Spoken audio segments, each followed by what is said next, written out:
Hello guys வணக்கம். இன்றைக்கி பார்த்தீங்கன்னா வேலை ஒரு மாதிரி போச்சு. டைமை பார்த்தா 8:50 ஆச்சு. திரும்பி அப்படியே வாக் பண்ணி வெளியே போய் பார்த்தா ஒரு மாதிரி இருந்துச்சு. கல்ஃப் வாழ்க்கை வேறு மாதிரிங்க. செம்ம யோசனையில் ஒரு சிகரெட்டை பற்ற வச்சு அப்படியே இந்த சைடுக்கும் அந்த சைடுக்கும் வாக் பண்ணிவிட்டு அப்படியே யோசிச்சு பார்த்தேன், என்னடா லைஃபு எப்படிலாம் இருந்தோம் அப்படின்னு சொல்லிட்டு திரும்ப உள்ளேயே போயிட்டேன். ஏன்னா நம்ம கடையை க்ளோஸ் பண்ணுற நேரம் வந்துச்சு. அப்படியே சேரில் உட்காந்து ஒரு சாங்கு கேட்டு அப்படியே ரொட்டேட் பண்ணேன். சரி பண்ணிவிட்டு இன்னும் இன்றைக்கி பண்ணலான்னு சொல்லிவிட்டு எடிட்டிங் எல்லாம் பண்ணேன். ஆனால் ஒன்றும் எடிட்டிங் பண்ண முடியல. ஏன்னா அந்தளவுக்கு நம்மள்ட்ட சிஸ்டம் இல்லை காய்ஸ்.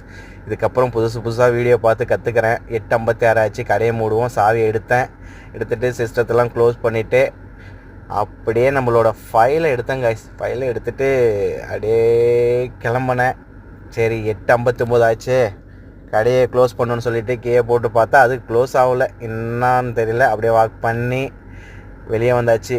வந்து காரை ஸ்டார்ட் பண்ணேன் காய்ஸ். ஸ்டார்ட் பண்ணிவிட்டு அப்படியே ஒரு நல்ல சாங் போட்டு ஃபுல் வால்யூம் வச்சுட்டு அப்படியே கிளம்பியாச்சு காய்ஸ். இன்றைக்கி வேறு மாதிரி போச்சு கல்ஃப் வாழ்க்கை. Thank you so much.